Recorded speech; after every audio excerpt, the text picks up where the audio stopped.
10 పైసలు ఖర్చు పెడితే 90 పైసలు కేసీఆర్ ఖర్చు పెట్టిండు, ఒక 10 పైసలు ఖర్చు పెడితే మీకు నీళ్ళు వస్తాయి. కానీ ఆయనకు అది ఇష్టం లేదు, ఆ నీళ్ళు ఇయ్యడట. కానీ మూసీ చేస్తారట, మూసీని సుందరవనం చేస్తారట. ఏది వికారాబాద్ అడవులల్లా మొదలయ్యే మూసీని కిందికి తీసుకుపోయి మూసీని నందనవనం చేస్తా, అద్భుతం చేస్తా అని చెప్పి రేవంత్ రెడ్డి గారు అంటున్నారు.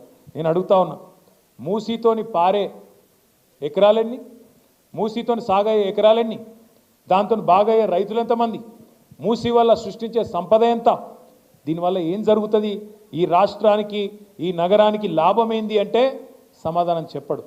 ఎందుకంటే ఆయనకు స్పష్టత ఉంది. 90 పైసలు ఆల్రెడీ అక్కడ ఖర్చు పెట్టినాం పాలమూరు రంగారెడ్డి పొత్తుల పథకంలో. అది పూర్తి చేస్తే కూడా రేవంత్ రెడ్డికి పైసలు రావు, కమిషన్లు దొరకాయి. అందుకే ఏం చేయాలి, మూసీ అని ఒక రంగుల సినిమా రంగుల కళ చూపెట్టి దానిలో 1,50,000 కోట్లు ఖర్చు పెట్టి అందులో ఒక 50,000 కోట్లో 70,000 కోట్లో దండుకోవాలి, ఢిల్లీ పెద్దలకు పంపించాలి, నా కుర్సీ కాపాడుకోవాలనే ఒకే ఒక్క తాపత్రయంతో, ఢిల్లీకి మూటలు పంపాలనే ఒకే ఒక్క తాపత్రయంతో ఈ ముఖ్యమంత్రి గారు పనిచేస్తూ ఉన్నారు. ఆలోచన చేయండి మీరు దయచేసి. మన ఉద్యమ కాలంలో నీళ్లు, నిధులు, నియామకాలు అని మాట్లాడినాం. నీళ్లు, నిధులు, నియామకాలు. కేసీఆర్ నాయకత్వంలో నీళ్ల విషయంలో ఇంటింటికి మంచిళ్ళు తెచ్చుకున్నాం. నీళ్ల విషయంలో గోదావరిలో, కృష్ణలో ఇటు కాళేశ్వరం కట్టుకున్నాం, 100% పూర్తయింది. అటు పాలమూరు రంగారెడ్డి 90% పూర్తయింది. దగ్గర న్యాయం చేసే ప్రయత్నం చేసినాం. వ్యవసాయ విస్తరణ జరిగి భారతదేశంలో ఇవాళ పంజాబ్ను, హర్యానాను తలదన్ని మన తెలంగాణ వరి వండి చుట్ల, బియ్యం వండి చుట్ల నెంబర్ 1 అయిందంటే అగో నీళ్ల విషయంలో జరిగిన న్యాయమే దానికి కారణం. నిధుల విషయానికి వస్తే కేసీఆర్ గారు ఎన్నడో చెప్పిండ్రు, మన తెలంగాణ మనకైతే, మన సంపద మనకైతే భారతదేశంలోనే నెంబర్ 1 రాష్ట్రం అవుతామని కేసీఆర్ గారు అప్పుడే చెప్పిండు. చెప్పినట్టే 10 ఏళ్లలో తలసరి ఆదాయంలో, పర్ క్యాపిటల్ ఇన్కంలో భారతదేశంలోనే నెంబర్ 1 రాష్ట్రంగా తెలంగాణను కూర్చోబెట్టిన నాయకుడు మన నాయకుడు కేసీఆర్ గారు అనే మాట నేను గుర్తు చేస్తూ ఉన్నా. నిధులు అద్భుతంగా తెలంగాణలోని పేదలకు పంచిండు కేసీఆర్. సంపద సృష్టించాలే, పేదలకు పంచాలి అన్నది కేసీఆర్ నినాదం. అందుకే 200 రూపాయ పెన్షన్ 2000, 200 పెన్షన్ 2000 చేసిండు. ఆడపిల్ల పెళ్లికి 1,00,000 రూపాయలు ఇచ్చిండు. 1,00,000 కోట్లు, ఒకటి కాదు రెండు కాదు, 1,00,000 కోట్ల రూపాయలు 70 లక్షల మంది రైతుల ఖాతాల్లో వేసిన ఒకే ఒక్క ముఖ్యమంత్రి భారతదేశంలో కేసీఆర్. రైతు బంధు, ఒక్క రైతు బంధు అనే పథకంతో 73,000 కోట్ల రూపాయలు రైతుల ఖాతాల్లో. మీరు ఎవ్వరికి దరఖాస్తు పెట్టుడు లేదు, దండం పెట్టుడు లేదు, దఫ్తర్ చుట్టూ తిరుగుడు లేదు, సీదా మీ ఖాతాలకు వచ్చి 73,000 కోట్ల రూపాయలు ఒక రైతు బంధు ద్వారా వచ్చినాయి.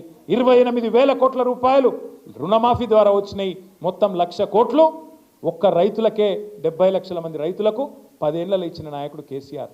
నిధులు, సంపద పెంచిండు, పేదలకు పంచిండు. నియామకాలు 2,32,000 ఉద్యోగాలు ప్రభుత్వ కొలువులు ఇచ్చిండు. 24 లక్షల ఉద్యోగాలు ప్రైవేట్ రంగంలో సృష్టించిండు కేసీఆర్. నీళ్లు, నిధులు, నియామకాలు, ఈ మూడిట్లో కేసీఆర్ గారు సంపూర్ణంగా న్యాయం చేసిండు. మరి వీళ్ళేం చేస్తాను, నీళ్ళేమో పాతాళంకి పోయినాయి, మొత్తం బోర్లు ఎత్తిపోతున్నాయి, నీళ్లు పాతాళానికి పోయినాయి. కేసీఆర్ మీద కోపంతో కాళేశ్వరాన్ని ఎండబెడితే ఇవాళ పొలాలు ఎండిపోతున్నాయని రైతులు ఏడ్చే పరిస్థితి జనగామలో, సిరిసిల్లలో, సిద్దిపేటలో, ఎన్నో జిల్లాల్లో ఇలా రైతులు పొలాలు ఎండిపోతున్నాయని ఏడుస్తున్నారు. తుంగతుర్తిలో, కోదాడలో, సూర్యాపేటలో అక్కడ కూడా ఏడుస్తూ ఉన్నారు. టెయిల్ ఎండ్ గ్రామాలకు నీళ్ళు వస్తలేవని. నీళ్ళేమో పాతాళానికి పోయినాయి, నిధులేమో ఢిల్లీకి పోతున్నాయి. టకీమని మీకు పడతలేవు, కానీ ఢిల్లీలో రాహుల్ గాంధీ ఖాతా మాత్రం మోగుతున్నది. టకీమని అక్కడ 1,000 కోట్ల రూపాయలు రేవంత్ రెడ్డి గారి కుర్సీని కాపాడుకునేందుకు పైసలు మాత్రం, మూటలు మాత్రం ఢిల్లీకి టంచంగా ముడుతున్నాయి.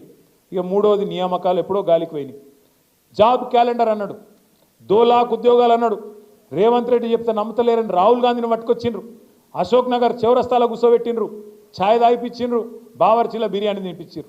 ఛాయ్ తాక్కుంటే రాహుల్ గాంధీ గారు చెప్పిండు, 2 ఉద్యోగాలు ఊడగొట్టుర్రి మీరు, కేసీఆర్ ఉద్యోగం, కేటీఆర్ ఉద్యోగం ఊడగొడితే మీకు 2 లక్షల ఉద్యోగాలు ఇస్తా అని చెప్పిండు. మొదటి సంవత్సరం వచ్చినాయా మరి 2 లక్షల ఉద్యోగాలు? 6,000 ఉద్యోగాలు కూడా ఇయ్యలే. అంటే కాంగ్రెస్ ఎంత ధోకబాజీ పార్టీ చెప్పేందుకు, ఎంత దగుల్బాజీ నాయకత్వం కాంగ్రెస్ పార్టీది చెప్పేందుకే ఇదంతా మీకు చెప్తా ఉన్నా. ఇదంతా పరిస్థితి గిట్లుంటే రేవంత్ రెడ్డి గారు మొత్తుకుంటాడు మైకులలో, తెలంగాణ ఈజ్ రైజింగ్ అట. తెలంగాణ ఎన్లా rising? Telangana is definitely rising. ఎన్లా? క్రైమ్ రేట్ల రైజింగ్, నువ్వు వచ్చినాక క్రైమ్ రేటు బ్రహ్మాండంగా 23% పెరిగింది. Telangana is rising. అప్పులలో బాగా పెరిగింది. గతంలో కేసీఆర్ గారు సంవత్సరానికి 40,000 కోట్ల అప్పు చేస్తే ఆ అప్పుతోని సంపద సృష్టించిండు. ఆ అప్పుతోని కరెంటు సమస్య పరిష్కారం చేసిండు. అప్పుతోని సాగునీరు తెచ్చిండు. ఆ అప్పుతోని ఇంటింటికి తాగునీరు ఇచ్చిండు. ఆ అప్పుతోని 32 మెడికల్ కాలేజీలు కట్టిండు. 1000 గురుకుల పాఠశాలలు పెట్టిండు. ఆ అప్పుతోని మరి తెలంగాణ రైతులకు 1,00,000 కోట్లు ఇచ్చిండు. నేను రేవంత్ రెడ్డిని అడుగుతున్నా, సంవత్సరానికి 40,000 కోట్ల రూపాయలు కేసీఆర్ ప్రభుత్వం అప్పు చేస్తే అప్పుల పాలు చేసిండని చెప్పి లబలబా అన్నావు. మరి నువ్వేం చేస్తున్నావు ఇవాళ? ఒకటే ఒక్క సంవత్సరంలో కేసీఆర్ ప్రభుత్వం 40,000 కోట్ల అప్పు చేస్తే సంవత్సరానికి 1,50,000 కోట్ల అప్పు చేసిన మాట వాస్తవం కాదా? పోనీ 1,50,000 కోట్ల అప్పు చేసినావు, ఒక్క కొత్త పథకం చాలు చేసినవా? ఒక్క ఇందిరమ్మ ఇల్లుకి ఇటుక పెట్టినవా? ఒక్క మనిషికి రేషన్ కార్డు ఇచ్చినవా? ఒక్కలకు తులం బంగారం ఇచ్చినవా? ఒక్క ఆడబిడ్డకు 2,500 ఇచ్చినవా? ఒక్క ముసలాయనకు 4,000 ఇచ్చినవా?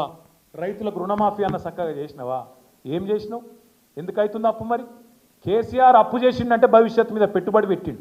కేసీఆర్ అప్పు చేసి భవిష్యత్తు మీద మంచిళ్ళ కోసం, కరెంటు కోసం, సాగునీటి కోసం, మన సంపద పెంచడం కోసం, రాష్ట్రాన్ని బాగు చేయడం కోసం అప్పు చేస్తే పేదోళ్ళకి ఇచ్చిండు. నువ్వేం చేస్తున్నావు? మరి ఆడికి పంపుతున్నావు పైసలు? 1,50,000 కోట్ల అప్పు చేసి ఒక్క పథకం చేయకపోతివి, ఒక్కటి సగం ఒక్క కొత్త బిల్డింగ్ కట్టకపోతివి. మరి ఏడబోతున్నాయి పైసలన్నీ? దీనికి సమాధానం చెప్పడు. Telangana is rising. అప్పులలో పెరుగుతుంది, క్రైమ్ రేట్లో పెరుగుతుంది, ఆత్మహత్యల్లో పెరుగుతుంది. రేవంత్ రెడ్డి ప్రభుత్వం వచ్చినాక ఒక్క సంవత్సర కాలంలో ఈ 450 రోజులలో 450 మంది రైతులు రోజుకొక్కరు చొప్పున చచ్చిపోయింది. ఇప్పటికి ఆత్మహత్య ఒక గన్ల పెరుగుతుంది. ఆటో డ్రైవర్ల ఆత్మహత్యలు రైజింగ్, నేత కార్మికుల ఆత్మహత్యలు రైజింగ్, గురుకుల పాఠశాలల్లో పిల్లల ఆత్మహత్యలు rising. Yes, Telangana is rising. ఎలా రైజింగ్? ఆత్మహత్యల్లో, అప్పుల్లో, క్రైమ్ రేట్లో, ఇళ్ళ మాత్రం రైజింగ్ అయింది. ఒక దానిలో మాత్రం డౌన్ అయింది. మీ శంకరపల్లి కొంప ఉచ్చుకున్నాడు, మొత్తం భూముల రేట్లు డౌన్ అయిందా కాదా? నేను చెప్పేది వాస్తవం కాదా? నాకు కూడా కొద్దిగా భూమి ఉన్నది జన్వాడల. ఇక దానికి ఇక భూ ప్రపంచంలో ఎవరికి లేదట భూ, జన్వాడల నాకే ఉందట భూమి. దాని ఎంబడ పడ్డాడు. సరే పడితే వాడు కూలగొట్టరా పోయి ఊకెళ్ళి వెళ్ళింది. హైడ్రా పెట్టిందే నా కోసం అట. హైడ్రా పెట్టి కూలగొడుతుందికే పెట్టిండట. కూలగొట్టుకోరా పోయి ఊకెళ్ళి వెళ్ళిందని చెప్పిన. ఏం చేయాలి ఇక మరి గట్లా తయారైంది కథ. ఇంకా ఘోరం ఏంటంటే వెనకటికి ఎవడో ముఖం బాగాలేక అద్దం బల కొట్టుకున్నాడు. ఇప్పుడు నీకు అధికారం రానే వచ్చే, నువ్వే ముఖ్యమంత్రి అవుతుంది, నువ్వే రై మంది తిరగబడుతుంది, రోజు కనబడబడుతుంది టీవీల పేపర్లలో. మరి నేను అడుగుతున్నా రేవంత్ రెడ్డి గారు, 14-15 నెలల తర్వాత కూడా ఇంకా కేసీఆర్ని తిట్టుకుంటూనే బతుకుతావు? ఇక గాడ శ్రీశైలం సొరంగం కూలిపోయింది.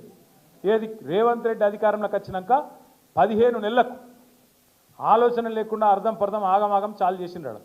ఆడ నీళ్ళు వచ్చి మొత్తం గందరగోళం ఉండి బురద ఉండి చక్కగా చూసుకోకుండా, ఇంజనీర్లను తెలుసుకోకుండా ఆగమాగం కమిషన్ల కోసం ఆయనతో పని చాలు చేసిండ్రు. ఏమైంది? 8 మంది వాళ్ళు ఇరుక్కపోయిండ్రు. ఒకడేమో చచ్చిపోయినట్టాడు కాంగ్రెస్ వాడు, ఆ 8 మంది చచ్చే పీకినట్టాడు. ఇంకోటేమో ఇంకా కాలే అంటాడు. రేవంత్ రెడ్డి ఇంతవరకు అటు మర్రి కూడా చూస్తలేడు.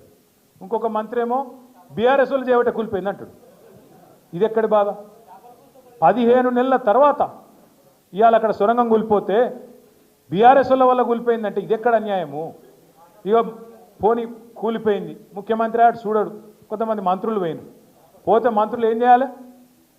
ఆడ పోయి నిజంగా ఆ కార్మికుల కుటుంబాలకు ధైర్యం చెప్పాలి, ఏమన్నా అయితే మేము ఆదుకుంటామని చెప్పాలి, తప్పు జరిగిందని క్షమాపణ అడగాలి, మర్యాదగా మాట్లాడాలి. కానీ మరి ఏం చెప్తారు వాళ్ళు? ఒకడేమో చేపల కూర తింటుడు. ఇక్కడ చేపలు బాగుంటాయి శ్రీశైలంలో, రేయురు తిందామని వాడు ఒకటి తింటాడు. ఆడవాడు దాస్తుంటే వీడేమో తింటాడు. గత నీతి లేని వాళ్ళు మంత్రులు. ఇంకొక ఆయన ఇంకా విచిత్రం ఇది. ఇడా ఏం జరగలేదు, ప్రమాదం ఏమైందంటే నీళ్లు వాటర్ కలిసిందట. నీళ్లు వాటర్ కలిసిందిరా నాయన. గిసొంటోళ్ళు మంత్రులు, మన కర్మానికి రేవంత్ రెడ్డి ముఖ్యమంత్రి, గిసొంటోళ్ళు మంత్రులు. వీళ్ళ కథనమే ఇట్లున్నది. కాంగ్రెస్ వాళ్ళ కథ, కాంగ్రెస్ వాళ్ళందరం గిట్లు